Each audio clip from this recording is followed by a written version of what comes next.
Hello. Today we are here to introduce the concept of a stack. A stack is an advanced data structure that can be used to get certain information when you're storing a certain way. It's part of the collections class, and the one you're probably most familiar with is the list or the array list concept, which is a resizable array, and a stack is a specific type of collection of lists that we have. This quick example, let's to look at it, is this little box, bad box drawing here. Just think about this as a container, like something you can put in. You're stacking things on top of it is what we're going to do here. So each one of these little rectangles on the outside is we're just stacking and we're just putting things into this container. And they literally stack on top of each other, just like a normal stack. You can think about this as in something like a Pringles thing or a stack of plates. You got a stack of papers, deck of cards, all different things here. A whole bunch of 5 items I have on top here lined up. So if I need to get to this blue thing right here, if this is like a container, like a cup or something, I can't simply reach in and just pull out this blue teal colored block right here. In order to get to that blue one, what do we need to do? You need to move all these other things off the stack before I can actually take out this blue one to get the thing that I wanted. And that is what a stack is. So we can put things into this container, but we can only take things out in the specific order. Whatever the thing is on top, that's the first thing and the only thing that we have access to can come out. Then the next thing, the pink thing, can come out. Then the yellow thing. So that visually is the big idea of a stack. We call this, the little abbreviation we say is the LIFO, or last in, first out. That means the last thing that's added or put into the stack, that is the first thing that comes out of the stack. Now, this is more limited to something like a list or an array list that you've used. So the question is, why would you ever want to use a stack when an array list can do this too? We just call add, and you just get the very last thing. And you can get anything else you wanted to, especially this one. It's like, hey, this is the second item in the index. If we said 1, 2, from the bottom up, it says 0, 1, 2, 3, 4, 5. We could just take this. Well, we use a stack and we learn about these other data structures because when you're writing programs and you want to make things as efficient as possible and to move faster and faster and faster, when you have a whole lot of users on or a whole lot of data being passed through, it's if you know you have a certain case where you only want to access and look at the very most recent thing put into it or added on, then you'd want to use something like a stack. And all the other data structures you either have learned about or will learn about have specific cases and specific reason to use them, instead of just using something like an array list that can serve all the purposes. Something that's bigger and more general, that object itself has a lot more methods, so it takes up a lot more memory and runtime when the computer is trying to use it when you're trying to build things here. So ultimately, these data structures help you understand the efficiency behind it. Now, with an array list, the methods they used things like get and set and remove and add for an array list. Stack comes from a different part of the collection class and not the list, so we're going to use these methods you can see here on the left. Push is what puts something into the stack. Pop is what takes something off. Peek is looking at the next item, and then empty just checks to see, is my entire stack empty, yes or no. I will run through a basic Java example, but I just want to talk and give a visualization of what it looked like to begin with here. You can look at the Java API, which I have here, and as you scroll down with the stack class, there's only one constructor for stack. It just creates always an empty one. You don't put anything into it. And there's only 5 methods to use. The search I didn't mention earlier because you just want to check to see is something in there, yes or no. But then everything else you get it to. So empty just checks to see if it's empty. You can see the return type is a Boolean. Peek, pop, and push just return any sort of generic element. That's why we call it E. Peek just looks at it. Pop actually takes the thing off and returns that value. Push is what you put in. So whatever item you pass into the stack, that's what gets pushed into this thing.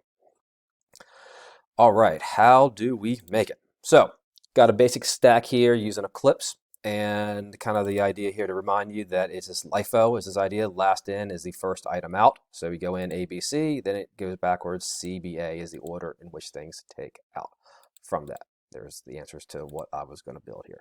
So to build a stack, similar to an array list, you're just going to call the object, pass in a generic type of thing you want, and then make it happen. So we'll say stack. Let's just take integers since that's always the simplest thing, and whatever you want to call it. So I'll call it a number stack.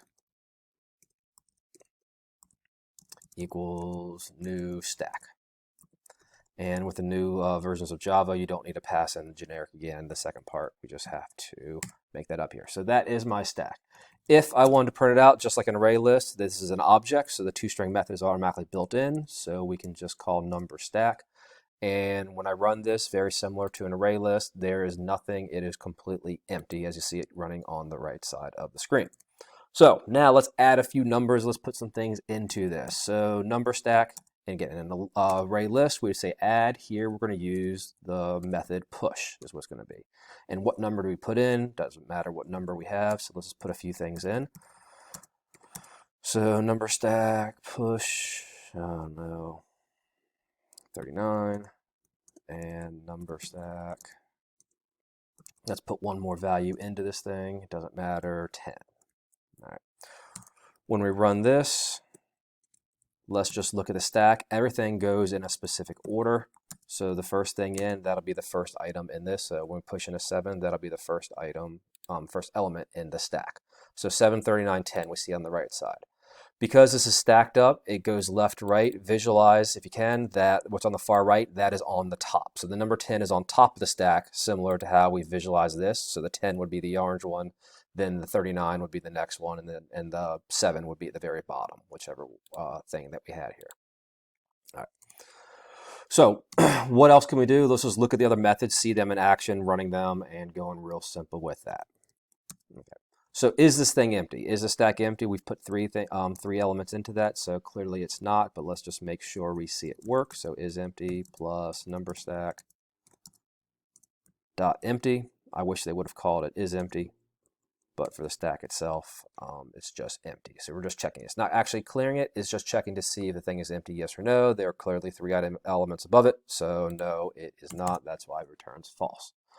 All right, the other methods. Let's take something out of the stack. Again, you can only access the last one, so whatever the last thing that was pushed into it, that's what we're going to take out of it. So from this, we can just print it out. Excuse me. And in order to take this thing out, it's going to be, we're going to pop it, so dot pop. And we'll see that. So with pop takes things out. Also, it returns the element. And you can see here by returning the E, so it also returns the element. So it does 2 things for this one. We print it out. There we go. What gets taken off? So 10 gets taken off the list, or the stack, excuse me. And then now when we print out the remaining part of the number stack, we see what elements are left. You can see here that the 7 and the 39 are left in. The 10 is gone. That is good. So pop takes the thing off. The other method in there, peek just looks at it and tells me, hey, what is the next thing? It doesn't actually take it off, because sometimes you might be looking for a certain number. Like, hey, is the last thing I put in, is it an even number? Then I can do something with it. If it's not, who cares? Keep on adding things into there until I find an even number or something. Who knows what you would want to use for. So that one would be number stack dot peek is what we're going to have here too. So as we print this thing out, we'll see what it is, and then also I will print out the whole thing. So peek will just print out the number. You see on peek it tells us what it is, 39, but if you see how we print out this last call that's highlighted on the last line, number stack, it still has the same thing. We never took anything off. So pop takes the thing off. Peek is what looks at it right there. All right, and those are the basic methods you're going to have here. So push puts things on, pop and peek takes things off or looks at it. Empty just tells me if something is there. If I want to take everything off the stack, I don't know how big it is. Right now we're not looking at size or something. So since it's an unknown amount, we don't care. Just keep taking everything off. Use a simple while loop to, I don't know what the heck that was.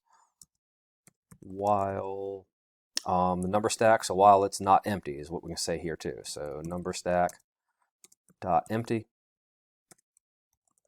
So we just check to make sure it's not empty, and what can we do with that thing here too? We can just pop everything off. So number stack dot pop. That's how you can remove everything off the list if you need to. And then when we print this thing out again, it should be completely empty. So hopefully that while loop happens twice. That's what we had with the last call to it, and then we pop both things off, and you see here it's back to the empty stack, or the empty collection of things that we have there. Also, just to let you know, if I ever try to do something else, if the thing is empty and we keep on trying to pop and take things off, it won't be a compile error because it's fine. The computer doesn't know how many things or how many elements are actually in it, but when you run it, you will get an error. So here's the error we see. You'll see quite frequently when you're using stacks, empty stack exception. So that just tells you the stack is truly empty. Where it's trying to call tells you here on line 40, showing you where the issue is. So the stack's empty. Just kind of remember how that one goes. Clearly, you never want errors to happen when you run the program, so you can get rid of that last line. But this is the basic example of how stacks work. Not too complicated. They're actually simpler than a list because they can only access the last element or the top element in the stack, and that is it. So it's more simple, more simplistic, but powerful, and can make the computers and programs run a whole lot quicker. Enjoy learning and using your stacks.